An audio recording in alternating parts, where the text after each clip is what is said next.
Assalamualaikum warahmatullahi wabarakatuh. Welcome back to my YouTube channel 5 Minute for Islam by Alma Aisha. آج کی اس video میں نماز کی اہمیت کو حدیث سے ثابت کروں گی کہ ہماری زندگی میں نماز کی کتنی اہمیت ہے.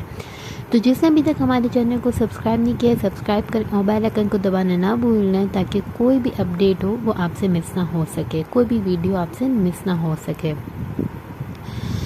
تو ٹائم ضائع کیے بغیر میں آج کی ویڈیو سٹارٹ کرتی ہوں. تو پہلی حدیث حضرت ابو ہریرہ جن کے راوی ہیں وہ فرماتے ہیں کہ نبی کریم صلی اللہ علیہ وآلہ وسلم نے صحابہ کو مخاطب کرتے ہوئے فرمایا، تم بتاؤ کہ جس دروازے کے آگے پانی کی نہر چلتی ہو اور وہ روز اس میں 5 مرتبہ نہاتا ہو تو کیا اس کے بدن پر میل کا کوئی شائبہ بھی رہے گا؟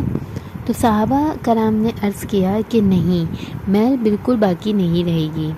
آپ صلی اللہ علیہ وآلہ وسلم نے فرمایا، تو تم سمجھ لو کہ 5 نمازوں کی اللہ تعالیٰ تمام صغیرہ گناہوں کو ان نمازوں کے سبب سے اس طرح مٹا دیتا ہے جس طرح پانی میل کو اتار دیتا ہے.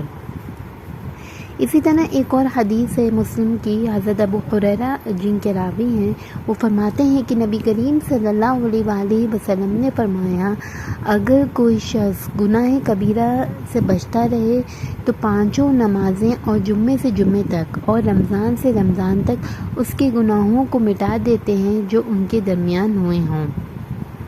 تو اس حدیث کا مطلب یہ ہے کہ اگر کوئی شخص پابندی کے ساتھ 5 وقت کی نماز پڑھے، جمعے کی نماز پورے آداب کے ساتھ ادا کرے اور اسی طرح رمضان کے روزے رکھے تو ان کے درمیان جو صغیرہ گناہ صادر ہوئے ہیں سب ختم ہو جاتے ہیں.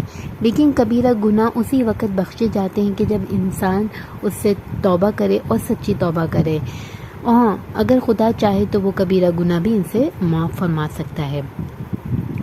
یہاں ایک سوال پیدا ہوتا ہے کہ جب ہر روز کی 5 وقت کی نمازیں ہی تمام گناہوں کو مٹا دیتی ہیں تو پھر یہ جمعہ وغیرہ رمضان کون سے گناہ ختم کرتے ہیں؟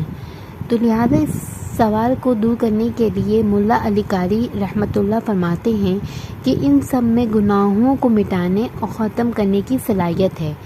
لہٰذا اگر گناہ صغیرہ ہوتے ہیں تو یہ تینوں ان کو مٹا دیتے ہیں، ورنہ ان میں سے ہر ایک کے بدلے بے شمار نیکیاں لکھی جاتی ہیں جس کی وجہ سے درجات میں بلندی حاصل ہوتی ہے.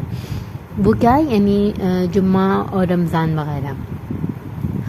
حضرت شیخ عبدالحق رحمۃ اللہ نے فرمایا کہ یہ صغیرہ گناہوں کے لیے کفارہ ہیں اور ان کو ختم کرنے کی صلاحیت رکھتے ہیں.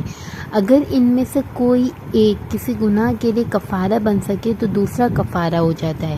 مثلا نماز میں کسی تقصیر اور نقصان کی وجہ سے اگر وہ نماز گناہوں کے لیے کفارہ نہ ہو سکے تو ان کو جمعہ ختم کر دیتا ہے. اور جمعے میں بھی کسی وجہ سے تقصیر رہ جاتی ہے اور وہ کفارہ ہونے کی صلاحیت نہیں رکھتا تو پھر رمضان ان کے لیے کفارہ ہو جاتا ہے. اور اگر سب کے سب کفارہ بننے کی صلاحیت رکھیں تو یہ سب مل کر گناہوں کو اچھی طرح مٹا دیتے ہیں اور وہ کفارہ جو ہے وہ کی زیادتی کا باعث ہوتے ہیں. لہٰذا اس کی مثال ایسی ہے جیسے کئی چراغوں کی.